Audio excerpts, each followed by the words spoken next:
Hello, it's Tania here, and this week I'm going to be interviewing multi-award-winning Jill Calder, the illustrator. If you're on our picture book course or our Find Your Creative Voice course, you'll know Jill through the much-loved films that she's made us about her work and her process, and generally the life of being an illustrator. I would admit that I've always been a huge Jill Calder fangirl and adored her work when I first saw it in the 90s. So being on the good ship gave me the perfect excuse to chat to her. Jill's been illustrating for more than 30 years and she's worked across an impressive variety of industry sectors. Yet amazingly, throughout this, her work retains her own unmistakable voice, which was why she was perfect to invite onto Find Your Creative Voice course. And then when we ran our recent Illustration Atlas workshop for the business course, which was looking at all the different areas that illustrators can work in and make money in, it occurred to us that Jill is one of those rare illustrators who has experience across an incredible range of diverse areas because she illustrates, she has beautiful lettering as well. So she's worked in advertising, in editorial, in illustration for design, illustration for branding, illustration for packaging, murals, heritage, so many areas. Yet her work is still immediately recognisable. And recently she started to build a reputation as a uniquely gifted children's picture book illustrator in both nonfiction and now fiction. You may have seen her recent collaboration with the previous Scottish Poet Laureate and Macca, Jackie Kay, on her book Coorie Doon, which is winning multiple awards, and I don't think the awards have stopped yet. Jill represents everything the good ship is about, and she's the perfect person to listen to, and we really hope you enjoy this chat. Hi everyone, this is Tania from The Good Ship and I'm here with Jill Calder, who is a big friend of The Good Ship because she's been sailing with us since our very first voyage, haven't you, Jill? Yes, absolutely, since May 2020, I think. That was our first outing. Jill and I have been walking around either behind or in front of each other over the past 30 years. I'd spot her name in Hong Kong and she'd be doing residencies in Hong Kong when I was there, or I'd see her work somewhere else. And I was a huge fan of her work and lettering. Jill also was up in Scotland, having been to two of the best Scottish art schools, Edinburgh School of Art and Glasgow School of Art. Yay. She's a veteran of the illustration industry with more than 30 years of illustration. Oh gosh, Jill. Veteran. Yes, it is. It is more than 30 years. Can we also add those other old favourites of award-winning? Lots of awards, haven't you? Yeah, but I haven't really gone in for any competitions recently, so I haven't really been winning awards recently. Or a couple of things maybe, but yeah. I think it's time to get that competition thing going again. I haven't done much of that for years. You get a little older and you lose interest in it, but I think it's great now to start going in for these things. There's so many good awards. The V&A award is out this year, isn't it? That's true. The World Illustration Awards go from strength to strength. And you've got so much great work recently. You've got a global client list of heavyweights. I was looking through your About section. Anyone listening to this, I would say go on to Jill's website, Jill with a J, jillcalder.com, all about Jill. She's got in her editorial section, she's got the New Yorker, Gardens Illustrated, corporate and advertising sections. You've done some lovely work for heritage buildings and site-specific work, haven't you? Yeah, with English Heritage. Also publishing children's picture books and children's non-fiction picture books as well. And that's one of the reasons why we got you on the podcast, because you've sailed your ship across the entire illustration atlas, as far as I can tell, because you've got your lettering as well as your illustration. And that's quite unusual to have someone who's explored so many different areas.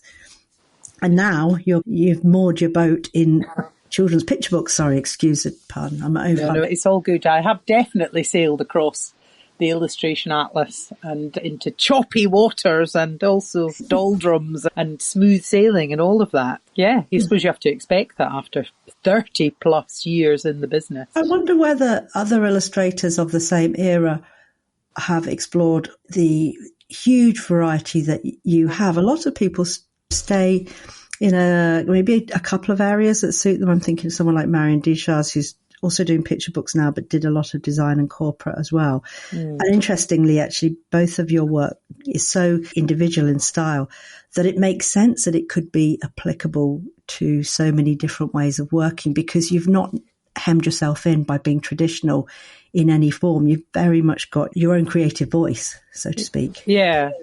I think it's interesting because when I left art school in 1992, I really only wanted to do editorial work then, and it was a completely different landscape back then, and where newspapers, magazines were paying.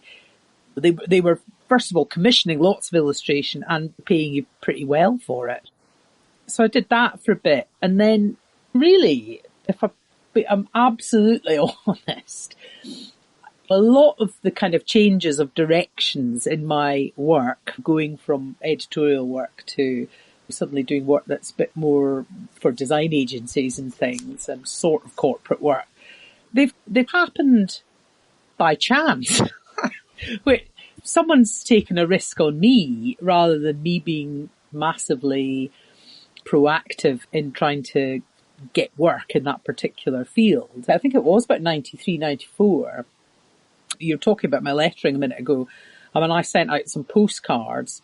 They were promo postcards I'd done for my degree show, and I just wanted to use them up. I couldn't work out how to work a label printer, so I just hand wrote the addresses of these designers and design agencies in Edinburgh and Glasgow, and then nothing happened. And then I got a phone call from a design agency saying, "Oh, we want to use your calligraphy." And I genuinely was like, "I think you've got the wrong person. I don't do calligraphy." And they were like, "No, we got your postcard."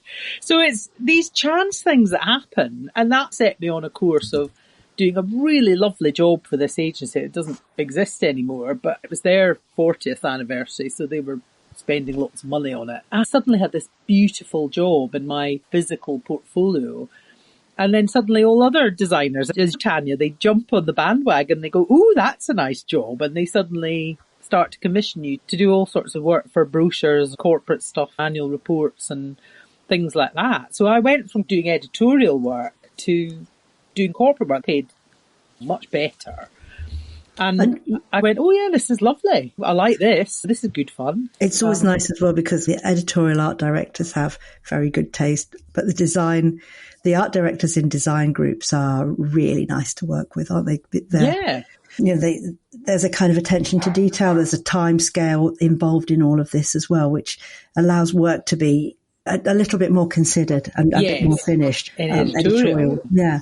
How early on in your career did you get your first break into design? What I remember is everyone does editorial for ages, but desperately tries to work with some of the nicer British design agencies. I'm saying that particular job I've just been talking about, the 40th anniversary thing, that was quite early on. That was about I think it might be 1994. Yeah. So that saw me doing a lot of work with different Scottish design agencies and ad agencies. Big wigs like Leith and McElroy Coates, and they don't exist anymore, but they were a big wig at the time. And so I got known for doing that kind of work. But I was still doing editorial work. I got a regular column in the Scotsman, or was it Scotland on Sunday? It was one of the Scottish newspapers for their weekend magazine. And that was a weekly thing. So that was brilliant. And lots of freedom to have fun illustrating this sort of daft column written by a supermodel, Honor Fraser, who is like a mega sort of, she owns a gallery in San Francisco now, or Los Angeles or something. She's pretty mega in the art world. But she was a supermodel back then in the 90s. I did that, and then on the back of that, I had loads of work.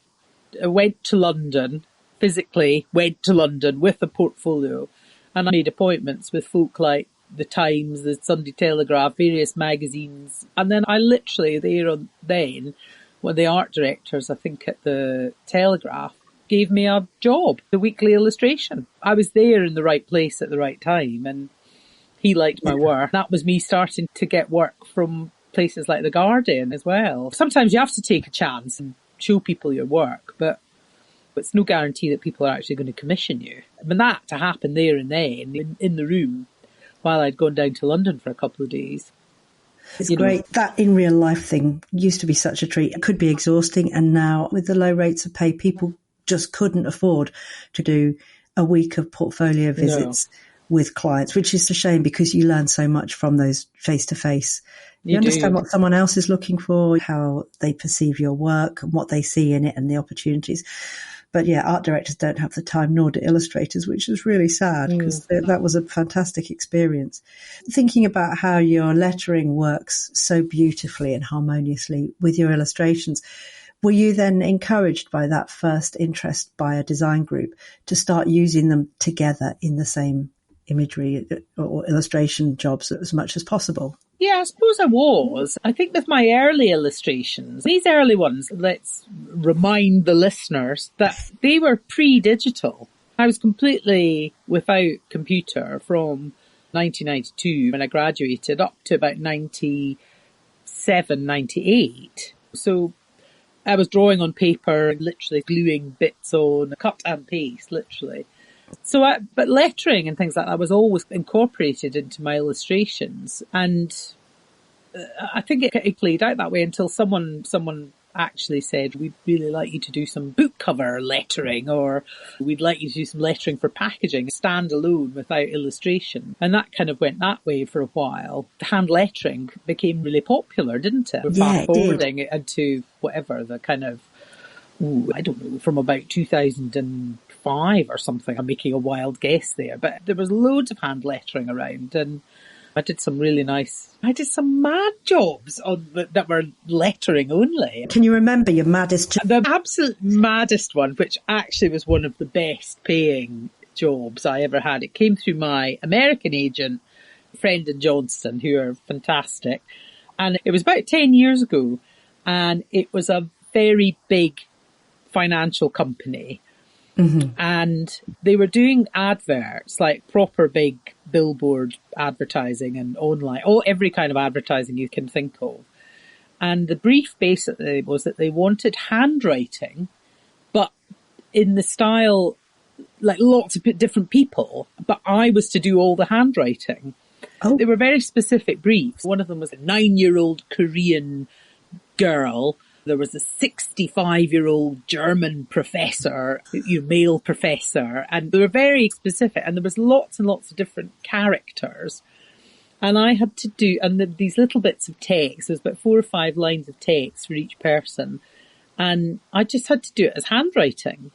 And they wanted me to write in things like biro or pencil. So there wasn't any kind of calligraphy ink or anything like that. It was a bonkers job. I was thinking, I don't know whether I'm doing this right or not. Anyway, it was great. I did manage to get pictures of billboards in New York with these kind of big photographs just of normal people, the people that they're describing, but these little bits of handwriting on them. That was very well paid. That was one of my biggies. It's amazing what you get asked to do, corporate clients. And people of our generation may also get this, which is you're being asked to be the Mike Yarwood of handwriting because you've got that lovely handwriting. A lot of design and advertising work is like that, where art directors have a preconceived idea about something and they need someone to act it out. Often those bigger jobs aren't where you're being asked to be yourself. This was a really fun job. I really enjoyed it. It was a great ad agency, design ad agency. I think there was 2 agencies working on that job. And they were great. I really enjoyed working for them. It felt like being in the 80s. Do you know what I mean? It was like crazy corporate money flying around. Were you bathing in champagne and kicking up piles of £10 notes? Let's just say, this is going to sound so grand. I was, at the time, talking to my American agents about it, saying, God, Hannah, I can't remember what you call them. But she wasn't an art director or designer, but she managed all the art coming into the agency. Yes. And she was great. She was a proper New Yorker and absolutely brilliant to work with. She really listened to me and fed it back. It was great. And I wanted to thank her. Send some wine or, something. She was really lovely to work with. I'd like to work with her again. And my agent at the time, he was in the New York office. He was going, Jill, I think you should buy her an iPad. Like, what? This is 10 or so years ago. And he was like, yeah, I'm serious. I think you should buy her an iPad. So that's what I did. I bought her an iPad. And that was, I did, honestly. And that's so mad. That was how bonkers the whole thing was. I hope you had an iPad at that point. A nice. Well, I do remember thinking, this is crazy. I'm buying someone something I don't really have myself. But let's take a little nod to your business course. Things like that are all expenses, and you can put them through your books as corporate gifts or whatever. That's what I did. And I worked with her a couple more times. She was great. And there you go. It's one of these things. Clearly the iPad paid off. It paid off. The advice that you got in that kind of highfalutin business society where gifts are not a box. Be clear, she didn't ask for an iPad or anything. She didn't ask for anything. But it's that very American way, which maybe is dying out a little bit now, I don't know, of you thank someone and you give them a gift. So I gave her something useful. Yeah, Kate. I think Katie does send some gifts. She's mentioned that on particularly important jobs or these unique lifetime project kind of things, it's always good to acknowledge it with a thank you. I'm so glad, Jill, that at least one of us has had the glitzy experience after we saw your lovely exhibition that you had, A Blink of Ink, which was so exceptional. You had that beautiful film in the exhibition as well. And it was a chance to see your work from early days, like you say, when it's all analogue. And that's right. It's just that fresh touch of work that you have where the marks are really this flamboyant and energetic, and that whole freedom and playfulness in your work and that risk is what makes it so beautiful. That exhibition was fantastic and the film was so good that I was like, this is someone talking about the realities of illustration and an evolving career. We have to get Jill into the course because the way you speak about making the work and the whole industry that you work in was so fresh and honest, and you have a really good take on it. And now that's one of the most popular films in the course. People really love that. I get lovely messages from people who are either new to the course or coming round to it a second time, third time, fourth time, lifetime course that it is. And I just get lovely messages about the film. They're lovely to get, and it's so nice that wonderful film that was made by Cornelia, a wonderful Lithuanian filmmaker that I met when I was doing that for my exhibition. She's brilliant. It's a lovely film. She brought out the best in me, and it was nice to talk so honestly about a career in illustration, really. So, and I'm glad that people are affected by it and respond to it in the way that they do, and that it's helpful, I think. I think it's inspiring. People say they want to go and paint as soon as they've seen it. And it gives them permission and freedom to make spontaneous work and not aim for perfection and see the illustration, see the creativity that's in illustration rather than that kind of end product where you feel you have to arrive fully formed and that there's not that journey through creativity and discovering a very personal voice. You've always had a really strong personal voice from the get-go, and now it's led you to children's picture books, which is a world of great tradition within itself. Being uniquely you is adaptable. It's a rule breaker for illustration in a way. Do you think the industry has changed and is more open to different types of work than it used to be? Do you think this could have happened to you 20 years ago or not? Lots of people throughout my career have always said, do children's books, should do children's books. And I never really was interested in that. Not because I don't love children's books. I've got a bookcase over there bursting with children's books and books that I kept from my childhood just because they had illustration in them. Actually, I did my first picture book, which was the Robert the Bruce, which is a nonfiction one. I stumbled into that as well, really. I hadn't been out looking to do children's books. I'd been teaching quite a lot. I was a lecturer at Edinburgh College, doing quite a lot of big American client jobs. And Jim Hutchison, who's was the creative director at Berlin Books in Edinburgh, got in touch and said, we've got this idea for a picture book about the life of King Robert the Bruce of Scotland from 700 odd years ago. Would you be interested in illustrating it? And he did have to persuade me a little bit because I was a bit like, I've never done a book before and I don't know anything about this history. And I was quite anxious about it, but he was persuasive. I just thought, why not? It's something new and interesting. And I went into it completely naive about the way that the children's book world worked, despite having been an illustrator for so many years up to that point. This was around about, Robert the Bruce got published in 2014. And I'd been working on it for a couple of years before that. So yeah, I treated it as a sort of sequential editorial project, and each spread I treated as an individual in its own right. Yeah, and it was I loved it. I absolutely loved illustrating that book. I'm very proud of it, and it's still in print and it's in paperback now. So that's over 10 years now. It is amazing. It was really interesting what you said there about you treated it as a series of sequential images. Had you done a body of work before that book that was a series of images that had to be consistent, that you'd have a colour palette for? Or traditionally, non-fiction picture books were double the length of standard picture books, so they're about 64 pages. I think I've seen non-fiction picture books that are even longer than that, and so it depends on the subject matter, I think. But this was 64 pages long, so there was a lot of work in it. I just remember creating the spreads, the files for the spreads, and doing all the drawings in ink and whatnot, and then scanning everything and just thinking about them as standalone images. Because I thought I just need to look at them one at a time. I had a very strict colour palette for it that I created after doing a bit of research on kind of medieval art and all sorts of things like that, painting and things. And I had this very particular colour palette. As soon as you look at the cover of the book, you see the colour palettes of these really strong blues, yellows and reds with muddy in between colours. Yeah. And I'd never really worked with a colour palette in that way before. And that was just my instinct to work that way, to keep it simple. So I kind of had something that linked all the different spreads together and how it worked. I think we, as illustrators, make stuff up ourselves as we're going along because we haven't got anyone to ask or feel stupid asking about things. So we come to a conclusion ourselves about the best way to deal with it. And they always end up being the way everyone does it when you ask other people. It's like you say, constructing a strict colour palette.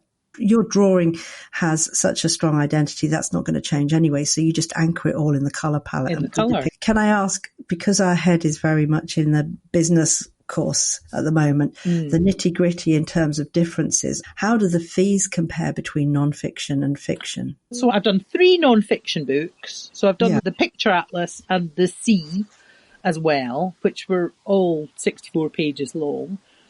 And those books were, actually, hang on a minute, they've all been slightly different fee-wise. So the last 2, the Picture Atlas and the Sea, were both with Bloomsbury. Yeah.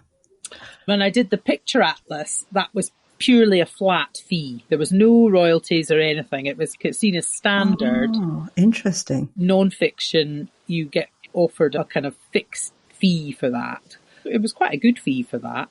And then when they came back to me and asked to do the Sea, for me to do the Sea, I thought, okay. I negotiated that one myself, because I was slightly in between agents. I was trying to shift my picture book because I wanted a literary agent. So I was trying to navigate that. I joined the Society of Authors, who are very good with their contract team, and they give you lots of very good help as part of your membership. If anyone's getting published or about to be published or is already published, I recommend joining them in the UK. They really helped me with the contract for the Sea, and I got quite a bit more money for the Sea than I did for the Picture Atlas, and I got better terms as well. And you did that without a literary agent? Agent. But I've now got a literary agent, lovely Lindsay at Fraser Ross Associates. Yeah. She negotiates all my contracts since then. Yeah. And comparing that to fiction books, I wanted to obviously I don't want to ask you to reveal numbers. There's a lot more work in non-fiction compared to the shorter spreads in a fiction book? Yeah, I would say so. I think just because of the sheer number, really. And I think the other thing with non-fiction, particularly the ones that I've worked on, so the Picture Atlas was obviously lots of maps. It was more the content that was going on top of the maps and the kind of in-between pages. I had loads of fun doing it. There was literally like a big list of things to look at, to research, and I got quite a lot of free rein for what I put in the Picture Atlas. So I was basically spent most of my time researching, looking at all sorts of weird and wonderful animals, or going for what I call Google Earth walks. Yeah. Have the little yellow figure And you'd plop it down somewhere in the north of Finland and have a look around and see what's there. I got quite a lot of inspiration from that by drawing incidental drawings that ended up in the maps. There is a level of accuracy that you have to do with non-fiction.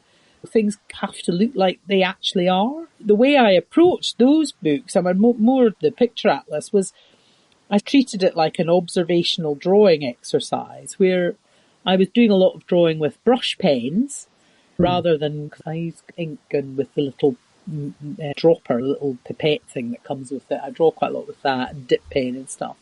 But brush pens, a little bit quicker and you could be a bit more, I don't know. I felt it was a bit easier to draw things with that.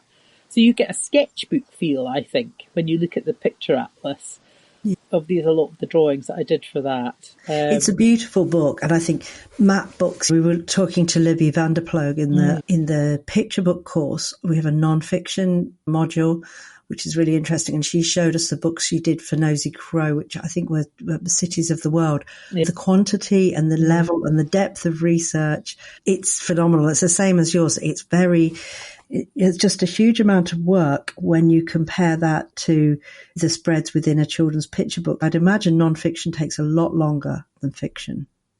Yes. Well, depends. Gosh, I'm trying to remember how long it took to illustrate. It was probably about a year and a half for each of those, the sea and the picture atlas. Not exclusively, though. You're doing other jobs as well. Yeah.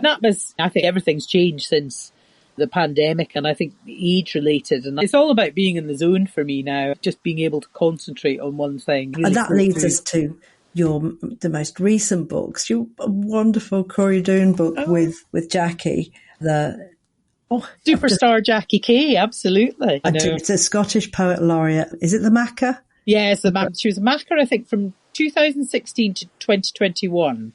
Yeah. So for a good chunk of time, she was the Scottish national poet. What a joy to be on her first fiction book for children. Absolutely. And the pair of you teamed up, and it's been a huge success, hasn't it? You seem to have been at endless picture book festivals and lots of presentations. Has it been a really big deal? It has been quite a big deal. It got published on the 2nd of January this year.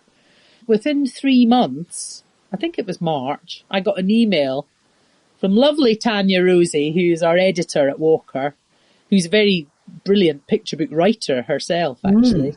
So Tania got on phone and said, it's doing really well. We're reprinting it already. So I was like, oh my goodness, I wasn't expecting that. But it's a lovely book. It's absolutely Jackie Kay. Yeah. 100%. The way that she writes, that kind of lovely flowing.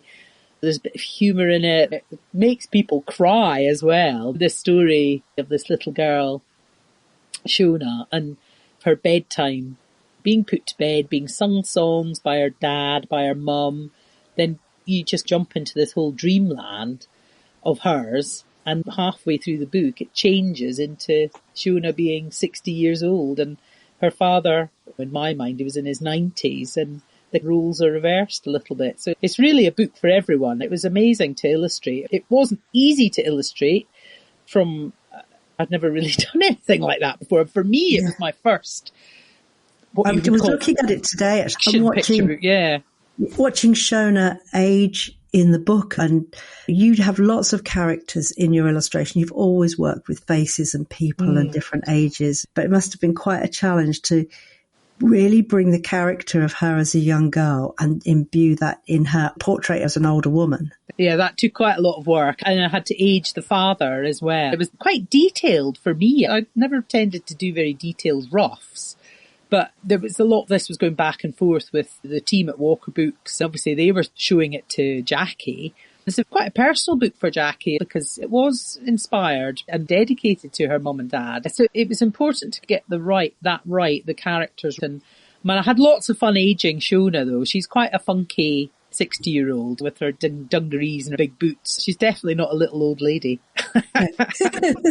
Almost the perfect older character for a children's book. Yeah. And then it was back to all the fireworks and multiple images in an illustration when you did your new book, I Love You Every Colour. Oh, yeah. Can you tell us a little bit about that one? It's been an exciting year because I've had, after this sort of gap of not having anything published, And then I've had 2 books out this year. I Love You Every Colour, written by the wonderful Welsh writer Carol Lewis and published by Two Hoot. That book came out in July, and oh my goodness, that was just a wonderful book.